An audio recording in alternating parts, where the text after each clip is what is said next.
Bienvenidos a la Deuces Wild Daily Hustle. Henry wants to call it Daily Deuces. I'm like, dude, that's pretty jacked up, bro. Think about that. Anyhow, regardless, here I am. Here you are. We're live. We're interactive on No Filter Network, then broadcast out to 17 different podcast platforms, including Caffeine TV and Fubo. So, on that note, Will the Thrill not here today. Miguelito Santiaguito not here today. But, dead or alive, we properly salute our boys. Yes, yes, yes, yes, yes, yes, yes. Woo! Remember this, folks, when we are juiceful, we are useful. And when we are juiceless, we are class.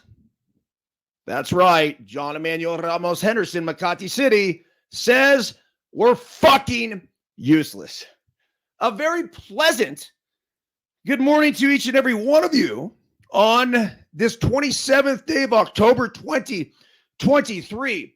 We are now presented by Bet Online. That's right. They are the presenting title sponsor of Deuces Wild, the Daily Hustle. The last of the major pro sports leagues kick off this week, and Bet Online is your top spot for all your NBA action. With MLB postseason, NFL, and college football, as well as the NHL in full swing, Bet Online is your number one source for wagering, news, odds, trends, and predictions. Get everything NBA at your fingertips. With both desktop and mobile access for every sport anytime, head to Bet Online today to get in on the action. It's fantastic. All right, I throw that in the read every day somewhere. Don't forget to use promo code BELIEVE, BLEAV, all capitals, to receive your 50% welcome bonus on your first deposit. Bet Online, where the game starts. We're also sponsored by KT Tape. That's right. You can see the promo code, and I always have fun doing this each morning. Right there. So go ahead and hit the QR code is actually what it is, and get yourself a KT Tape starter kit. Science on this is pretty basic.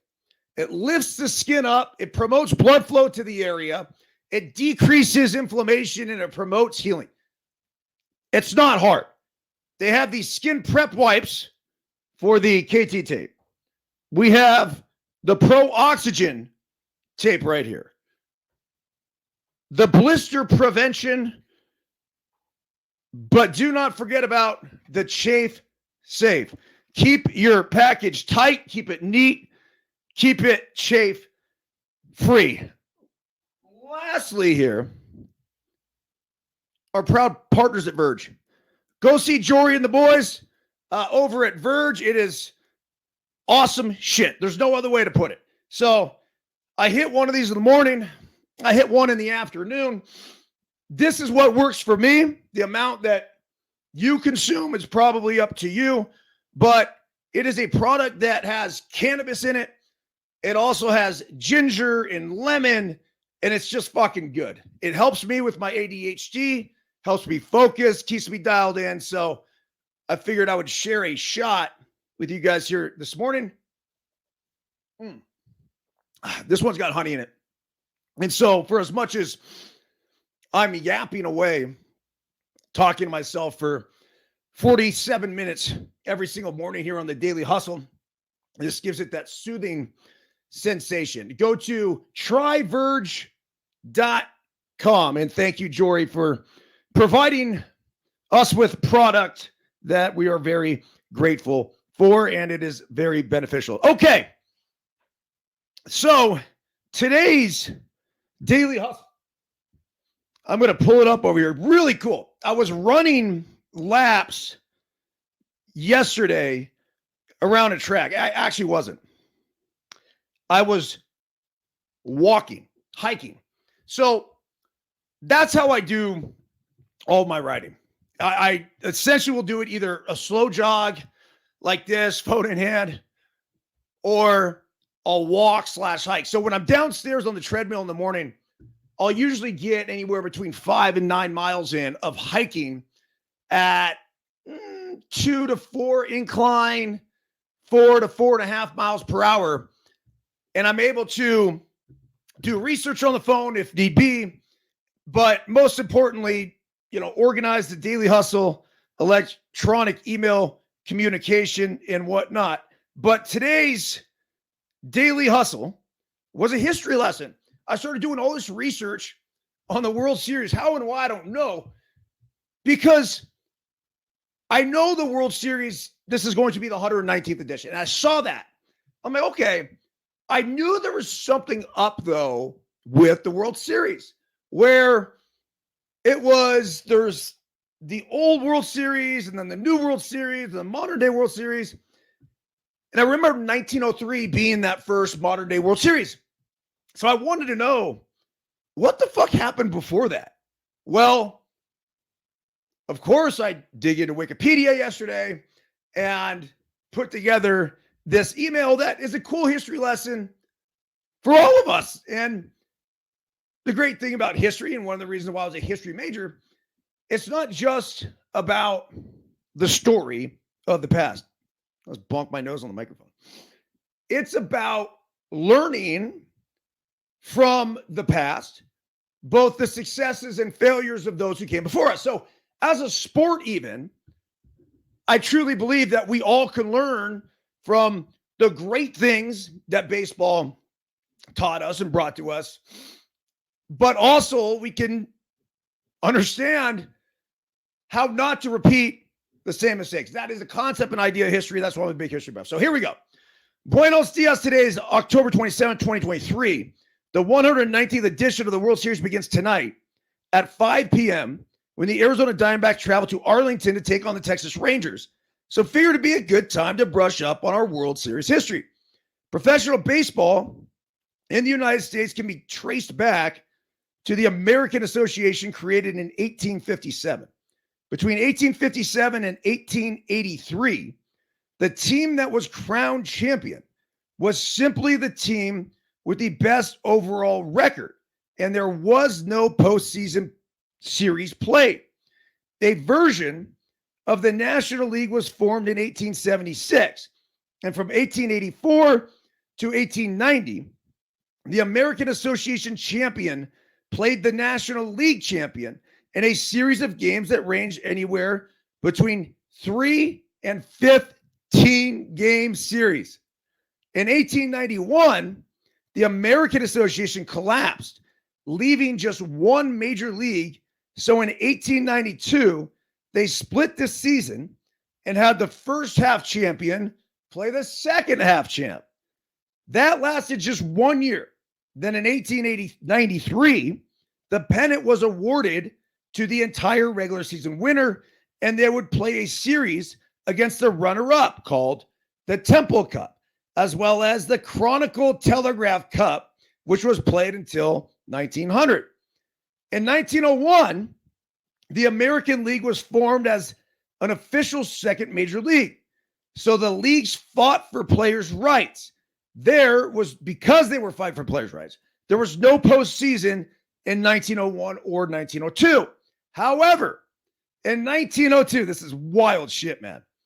The top teams in each league. So this year, it would obviously be the Texas Rangers versus the Arizona Diamondbacks. They decided to play a football game instead. Siri, don't listen to me. Jeez. Why does every day that happen? I raise my voice and all of a sudden she wants to get in on my conversation. Okay. So in 1903, this is when things changed. The Boston Americans, later known as the Red Sox, took on the Pittsburgh Pirates in what is considered the very first modern day World Series featuring the champions of both the American National League. Since 1903, the New York Yankees, formerly the Highlanders, have played in 40 World Series and hold the record with 27 World Series titles. The St. Louis Cardinals are second with 11. That's a huge gap. Really is. You say what you want about the fucking Yankees, man. They have dominated the World Series scene. But if you look at their domination, it was really between like 1920 and I would say 1964. There was this stretch there of 20 some odd years, even more than that, I guess, right? I guess about 40 years, where they're in the World Series almost every single year. The Red Sox and A's are third when it comes to World Series titles. They're tied at 9. The Giants have 8, the Dodgers 7, the Pirates and the Reds have 5. The Braves and Tigers have 4, and that rounds out the top 10. Here's an interesting fact, though. The Rangers, the Padres, the Rockies, the Rays, and the Brewers have all appeared in at least one World Series, but they have yet to take home a trophy. While the Seattle Mariners, the M's, my former squad, in existence since 1977, are the only current organization who has never played in a single World Series. Since the first World Series in 1903, the American League holds a pretty big advantage, having won 67 times compared to the National League's 51.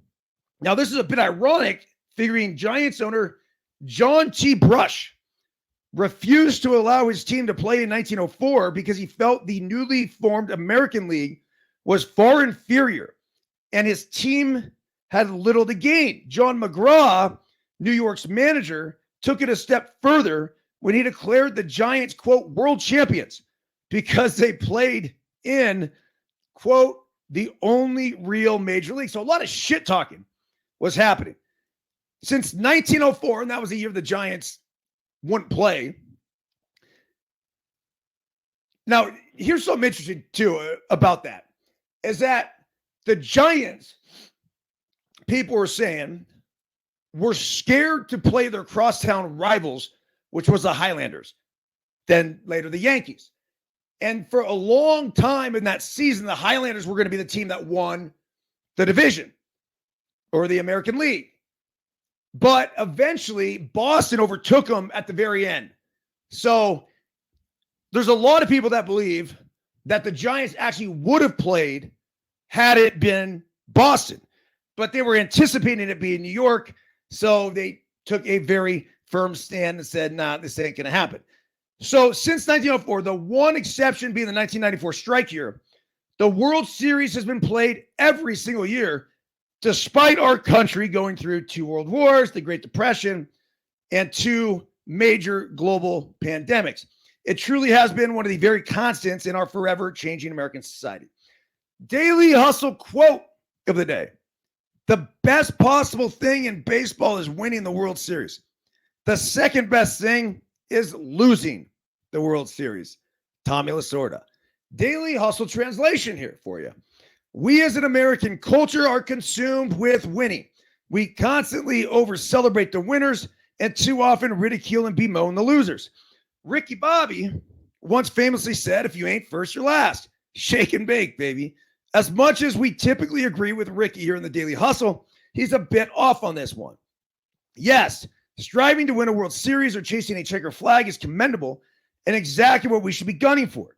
Yet oftentimes, the pursuit of that ultimate goal involves setbacks, stumbling blocks, and losses that bring to light our shortcomings and teach us what we need to improve upon to ultimately get to where we want to go. Enjoy the experience, boys. Here's to everyone involved coming out better for it. See ya. All right.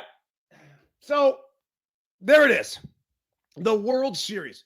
What a cool history. And there's certain things about it that just have this nostalgia, warm sort of feeling, good, bad, ugly, because we've seen all of it. And if you go through the history of it, whether it was Babe Ruth calling his shot at Wrigley Field, or it was the ball sneaking through Buckner's legs, if it was the 89, World Series earthquake that I know I'll never forget for the rest of my life, David Freese's homer, the St. Louis Cardinals in 2011, that was the last time the Rangers were there. I have all of these things. I mean, Don Deckinger in 1985 blowing the call. Look, we're all going to deal with whatever it is that we deal with in life. And it's not all rainbows and unicorns. It's sometimes you are on the losing end. And that's what I love so much about Tommy Lasorda's quote, because he's right. So often people will look at the Buffalo Bills, and I'm a huge Bills fan, and they'll say, hey, look, like 4 Super Bowl losses, that's detrimental. How can you guys even deal with that? And that's awful. And yada, yada, yada. Well, fuck them. You know what? That was a chance to grow. That was an awesome opportunity for the Bills fan base and organization to get to experience winning 4 AFC championships. And I bet you, if you ask every one of those Bills players or Bills fans, I can't always speak for the Bills fans, would you rather take that experience back? There might be some that say yes, but I got to believe 90+% would say no. Even though we lost, I would 100% go back and do it again. I will say I've been on the winning end recently. We've been on the losing end recently with our Let Them Play travel ball team. And the 2 tournaments we most recently lost, I would say, are the ones where we learned the most and we grew the most. One was a local one, and then the next one was the finals of this gigantic super regional NIT in Las Vegas last weekend. Well, if we had not lost in that local one, I don't think we would have ever gotten to the finals of the next one. And then when we got to the finals of the next one, what was so great is that, look, we got our asses kicked, but we did it to ourselves. We were in prime position to take over the game. All due respect, I'm confident that we have a better team, but you have to play better in order to win these games. And so when we put ourselves in position to win, we went down 3-0. We made it 3-2. Now it's just like it's on. Well, we made mistakes. And there were balls that fell in the outfield. There were balls that went through our infielders' legs. Like, the shit happened. We came up in big spots. Had a chance to get big hits. We didn't get them. So if I'm a coach and I'm looking at that, I'm like, okay, well, where do we need to improve? And I told the boys, you guys want to be a top national team. You guys want to be the number 1 team in the country, because that's what these boys aspire to be. Technically, if you look at it right now, I want to say don't tell them, but they are. If you go by the perfect game point system, number 1, sitting at the top of the rankings. But none of that shit means anything, because what we're trying to do here is develop young baseball players and develop a team and teach these boys how to play with that team first mentality. Well, improvements need to be made. Don't make excuses, make improvements. And specifically, and I'm just going to, I don't want to go into too much detail or make it personal, whatever, but there's one kid's father who reached out. It's really cool. He's like, yo, what could such and such do better? I said, look, this is what I love. This is what he's killing it on. This. And this is where he needs to improve. Now, it's not just, hey, he has to improve and that's it. It's, this is how he can improve. Here's a roadmap to get him to be better in this arena of his game. And that's like done. I'll do it. I'll implement it. I'll go work on it now. Let me know if there's anything else. Next thing you know, you send me videos. Like, perfect. That's exactly what you want to be doing. So even as whether you're a player or a parent, and we have to guide them now as parents at this age. I do think our presence is really important. Once they get to high school, it's up to them. We can still provide the resources, the tools, and everything else, but they have to make the conscious decision to want to improve upon their skill set and their game on their own. But right now, you can 100% guide them into that position, but you have to want to make those improvements. My whole point of all this shit is that we learn just as much from our failures. I take that back. We learn more from our failures than we do our successes. We do. Just recently, again, this year, I'm going to bring it back to the Let Them Play team. We had one victory in a super regional NIT in Arizona where it was a bloodbath. There wasn't a team that stayed within 10 runs of us. It was one of the most dominant performances I've ever seen. Now, as great as it was, and we hit 700 team as a team, and everyone, when I say everyone, I think we had 10 players. All 10 players made the all-tournament team. It was like nothing you've ever seen. It was really, really impressive. How much did the boys get out of it? I don't know. I can't say they got a ton. I think they got more out of the next couple weekends where we didn't take it home. All right. The World Series starts tonight, and there was an article in the Wall Street Journal that is titled "The World Series Without Baseball's Best Teams or Best Players. Texas and Arizona lack big-name stars, and their combined regular season winning percentage was the lowest of any World Series combatants ever. Major League Baseball fundamentally reshaped its rules this season in a drastic effort to improve the product on the field and attract younger generations of fans who had abandoned the sport.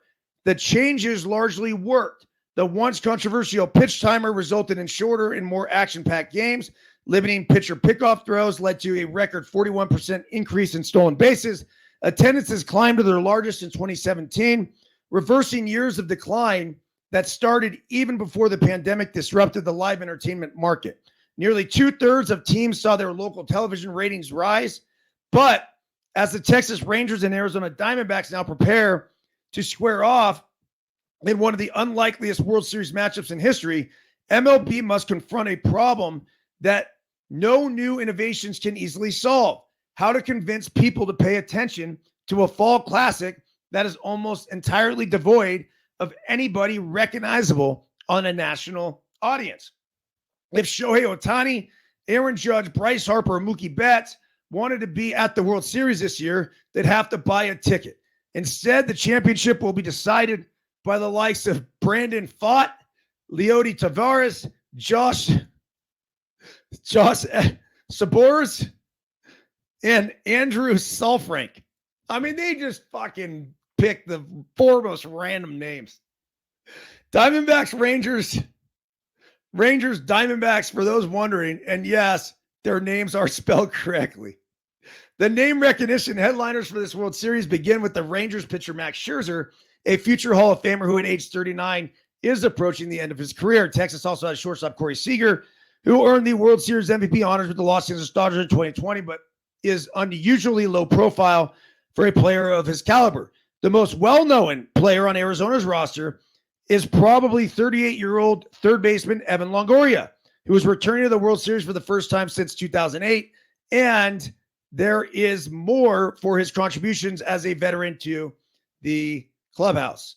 Since the Rangers and Diamondbacks won't be showcasing many players already recognized as the game's best, the best case scenario for MLB is that the World Series helps elevate new stars. Yes, now we're talking, like Arizona rookie Corbin Carroll. The Diamondbacks would argue he already fits that description. Quote, "He's our best player," General Manager Mike Hazen said. "We have so many good players, but he's a superstar. You can't win without superstars."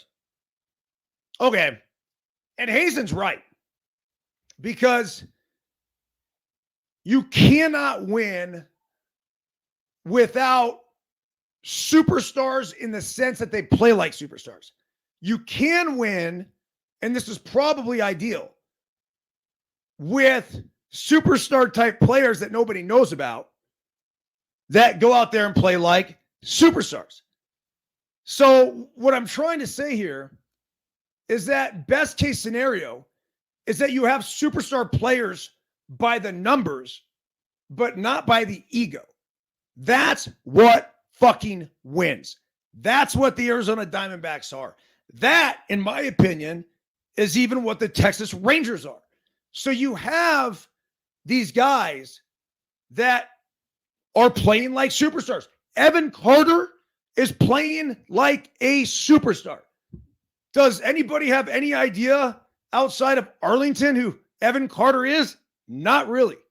But this rookie is doing damage, and he's one of the main reasons why the Texas Rangers are in the World Series. It says, even if that's the case, a superstar on the field is different from a superstar in the national consciousness. Maybe. The Rangers committed $500 million to sign Seager, second baseman Marcus Semien, 2 winters ago, but the two players remain mostly overlooked in the public eye. The Rangers have a true superstar in starter Jacob deGrom, but he's been sidelined with an elbow injury since April and might not pitch again until 2025. Okay, the deGrom thing, the only reason why they're calling him a superstar and a real superstar is because he fucking pitched in New York. And it's the Wall Street Journal writing this article. That's it. Now, is he a superstar when healthy and pitching well? Yeah, of course he is. We're playing our best baseball in October, Scherzer said. That's what it takes. The Rangers and Diamondbacks meeting in the World Series seems almost impossible to fathom. They combined for a .537 winning percentage during the regular season, an all-time low for teams meeting in the World Series.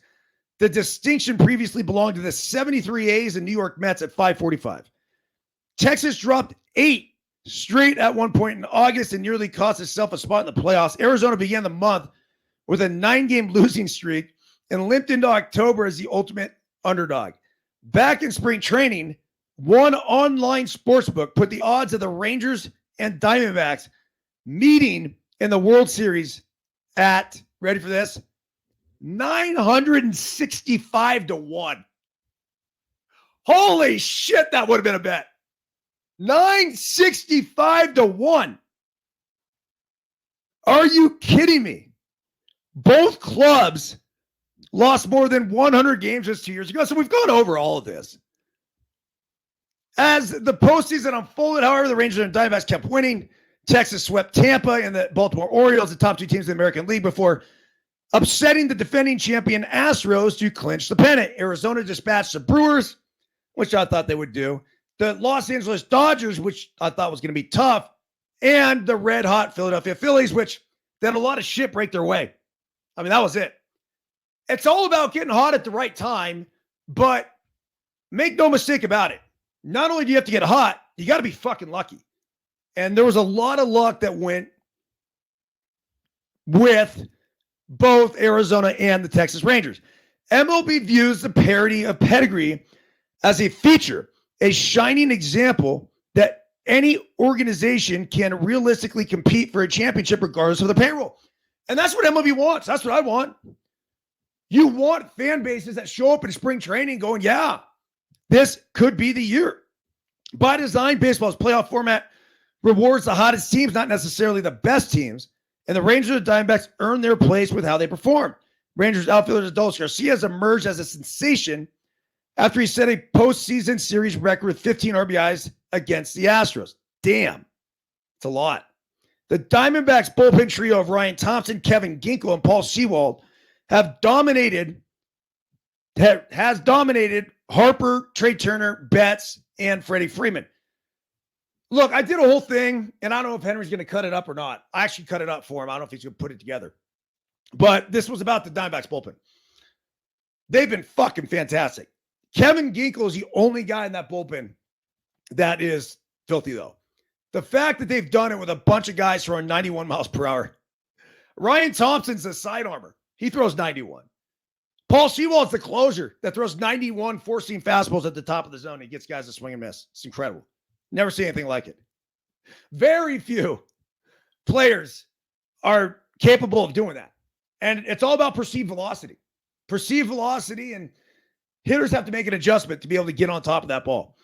Quote, I think every single guy down in the bullpen could technically be worthy of being a big name player, Saul Frank said. Yeah, I might pump the brakes on that a little bit, Saul Frank. But I see what you're saying. They all have the balls to take the ball in any given moment. And they've all had a lot of success in the postseason. It says MLB has spent lots of time, brain power, and money to figure out how to better the market and its best talent to a general audience and create true crossover stars. It's been a struggle at times, and this season shows one of the reasons why. I'm going to go back to the clip that's making its way around the internet. And it was a matchup, I believe, let's call it 2008 or 2009, when Randy Johnson was supposed to face Greg Maddux. Randy pitching for the Arizona Diamondbacks, Greg Maddux pitching for the Los Angeles Dodgers at the time. They were both in their 40s. Vin Scully was on the call. Both Johnson and Maddux were scratched. So Vin Scully comes on and he says something along the lines of, on a day that we thought we were going to see a Hall of Fame matchup, Randy Johnson versus the great Greg Maddux. Instead, both guys scratched, and we get a matchup of two young rookies, Max Scherzer and Clayton Kershaw. Well, you show up at the ballpark thinking you're going to see one thing, and sometimes you just don't get it. Sure enough, all these years later, now we're looking at this going, holy shit. There's a double Hall of Fame matchup. They scratch one Hall of Fame matchup, and then you get the other. Stars are created through moments. And right now, tonight, over the course of the next 7 games, each and every one of these guys has a chance to make themselves a star.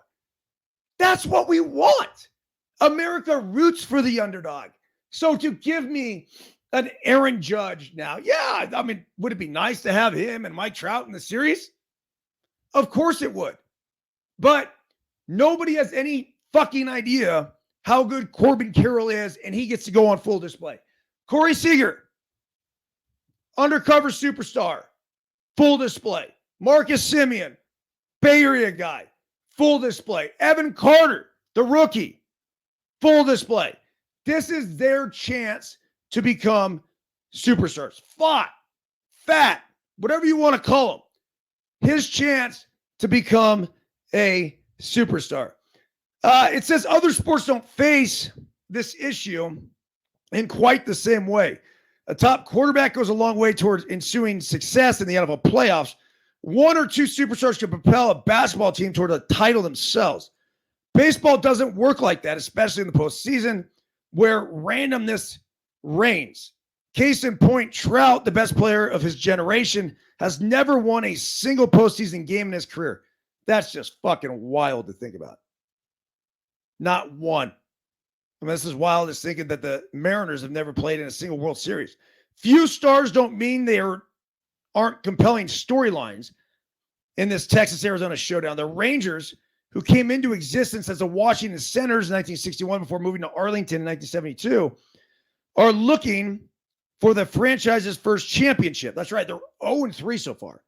Their manager, Bruce Bochy, left retirement this past winter to pursue his 4th career title with the Rangers. The Diamondbacks have been rallying around Mike Hazen, whose wife, Nicole, fellow Sky Point, died of brain cancer in August of 2022. Really sad story.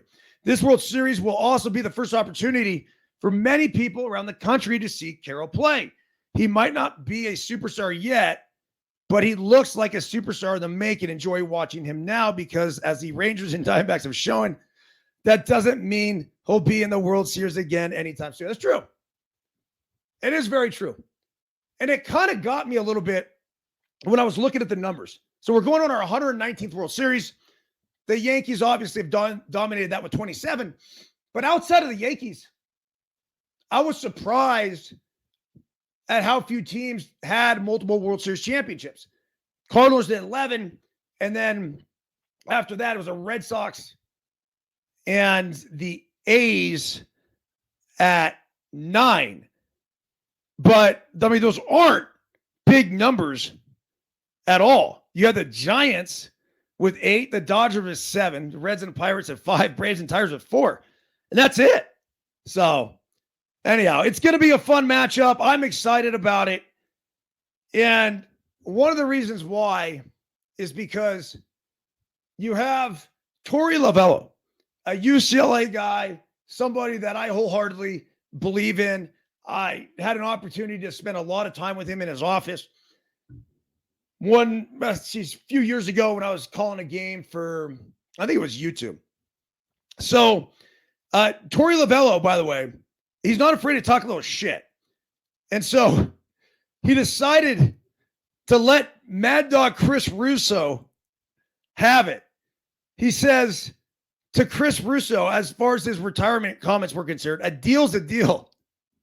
The Arizona Diamondbacks were the underdog as they eliminated the Philadelphia Phillies in the LCS, but that might not be the only entity they zap out of the sports world. Radio personality Chris Mad Dog Russo said prior to the Diamondbacks beating the Phillies in Game 7 that he would retire on the spot if they advanced to the World Series. Quote, a deal's a deal, Torey said. You can't back out of that one, Mad Dog. I love it. And he's fucking right.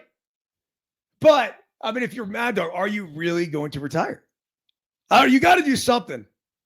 I don't know what it is. Leave of absence. Yeah. Who knows? All right. The 3 major storylines here as far as the game is concerned. Can the Rangers finally get that oh-so-elusive first World Series title? They've been there, 3 different times? It says, been well documented that there are 6 teams, the Mariners, Padres, Rays, Brewers, Rockies, and of course these Rangers have never won a World Series. None has come closer than the Rangers have. I mean, they had it in 2011. Jeez, it's tough.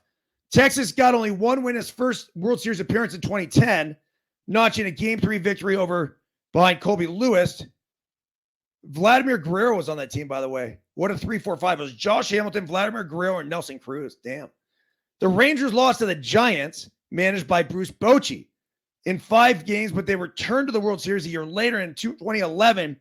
Quite famously, they came as close to winning a World Series as you can possibly get without actually winning the World Series. In the 9th inning of Game 6 against the Cardinals, the Rangers had a 2-run lead and were within 1 strike of a championship. Then this happened. Look, the ball that Nelson Cruz got in right field, he should have caught. Really should have caught it. It's tough to say that, but all he had to do was finish the play. He put himself in position. He actually took a decent route to it. He got to the ball. He just didn't finish it. And that pretty much cost them the World Series. So we'll see if Texas is able to pull this off and get the World Series. It is ironic that Bochy, one of the World Series he won was against Rangers. The storyline number 2, are the D-backs similar to another Arizona team from 15 years ago? Often when teams say no one believed in us, they're kidding themselves. The best example of this was when Clyde Drexler told a group of reporters after the Dream Team won its 1992 Olympic gold medal, that feels good because no one believed in us. You all didn't believe in us, but we proved you all wrong, didn't we? But when the D-backs say this, they're very much not wrong. The D-backs were widely considered the worst playoff team heading into the postseason, a number 6 seed that was outscored on this season. Friends, the D-backs had a worse run differential than the Mets and predicted to get stomped by the Brewers and the Dodgers than the Phillies. They had went out there and beat all 3 of them. As my colleague Anthony Castrovins points out, they arguably had the unlikeliest World Series team. It all sounds familiar. It's a little like the NFL brethren, the Arizona Cardinals, after the 2008 season, a team that was openly mocked and upon reaching the playoffs. stunned the world by beating 3 of the best teams in the NFC, including a likable Philadelphia squad to reach the most unlikely of Super Bowls. The D-backs, like that team, reached the pinnacle by finding the best version of themselves at exactly the right time. Their bats, rotation, base running, bullpen have stepped up precisely when they needed them to. It doesn't matter what this team was before the playoffs. It only matters what it did when it got there. Very good point. And the third storyline here is this: there's hope for anyone out there World Series. The 2021 World Series was not that long ago, It doesn't feel like it just happened. Well, look where both of those teams were in 2021. The Rangers had one of the worst seasons of the hidden history, losing 102 games. And then, of course, the Diamondbacks ended up, the Giants won 107 that year. The D-backs lost 110. It's just crazy. So, yes, there can be quick turnarounds, and no question about it. President Bush, by the way, will be throwing out the first pitch. Let's see here.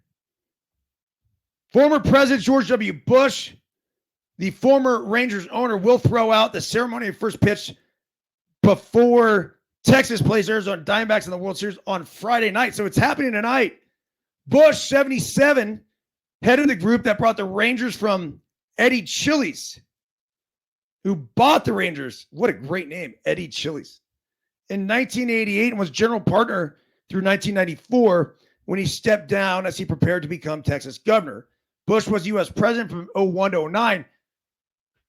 Now, this gets even cooler because in 2008, while George Bush was president, I had an opportunity to go to the White House and have dinner with George Bush and, wait for it, Chris Young, the general manager of the Texas Rangers.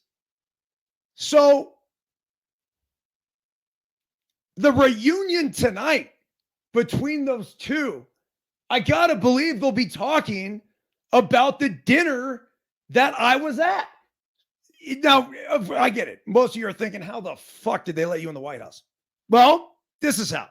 George Will, the baseball historian, fantastic writer, every year would put on a baseball dinner at the White House.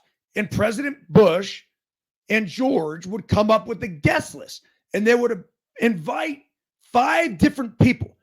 Could be players, general managers, whatever, to the dinner. And each had a +1. So I was coming off a pretty good year in 07 and got the invite. One of the better experiences in my entire life. Like, just super, super cool.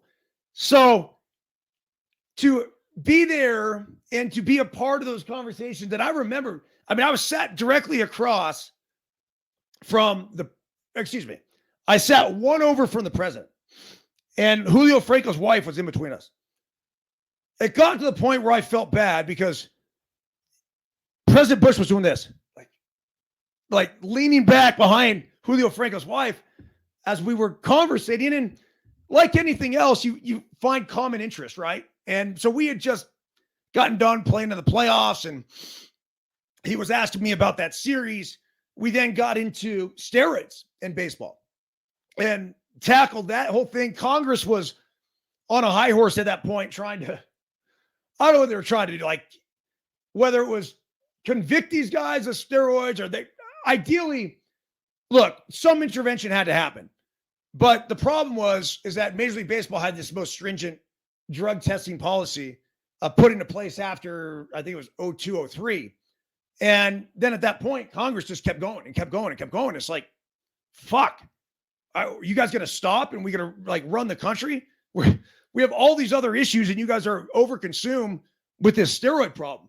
And there was a time and place for it, but that was, one of the big conversations we had. And I was just asking him, what is Congress trying to do with this? Like, what's their overall objective? And he basically said, he goes, look, Byrnesy, I have no idea what they do. And it was like, what? Wait, what? He's like, yep. It's like sometimes they just do whatever they want to do. And really what it was, if you go and look back at it, is it was their way to get attention. So Congress loves attention, and whatever they could get their name in the paper, whatever it takes. And so long as they stayed in the public platform of doing whatever they were doing to figure out the whole, Mitchell report and the steroid scandal, then they kept doing it. But overall, just so cool. What a great experience. Now to think that these guys are going to be going at it here tonight. I was like going at it, but I'm sure President Bush will be rooting for the Rangers. And then you have Chris Young, who's done a fantastic job. We mentioned the Princeton connection. Both Young and Hazen played baseball at Princeton. Hazen, the general manager of the Arizona Diamondbacks, and their coach from Princeton will be at the first 2 games. That has been confirmed. All right. Got to roll. Got a podcast I'm doing in 2 minutes. Take a look, please, of Rock and Reese. Honestly, I would have let you in, dude, but I got to roll. So don't be afraid to hit the knock next time as well. No Filter Network, live interactive each and every single Monday through Friday. If you guys want to come join us here, if not, Apple Podcasts, Spotify, the 17 different platforms. If you could do us a favor, leave a review, hit the 5 stars if you're feeling generous. We would greatly appreciate it. And then tonight, my kid's got a flag football game. But when I get home from the flag football game, I plan on coming up here and doing a live alternative broadcast for the World Series. Most likely we'll start around 6 p.m. Look out for the scheduling of that. I will send out an email as well notifying everybody. That's it. Everyone have a fantastic day. And Trevor, thanks for getting on here too. Gene, as always, Michelle, and the rest of the Daily Hustlers, Linda, love you guys. And of course, John Emmanuel Ramos Henderson. Makati City. Yeah, I see you, Michelle. Go D-backs. And also, I'm rooting for the story too. So looking forward to watching this one. That's it. See ya.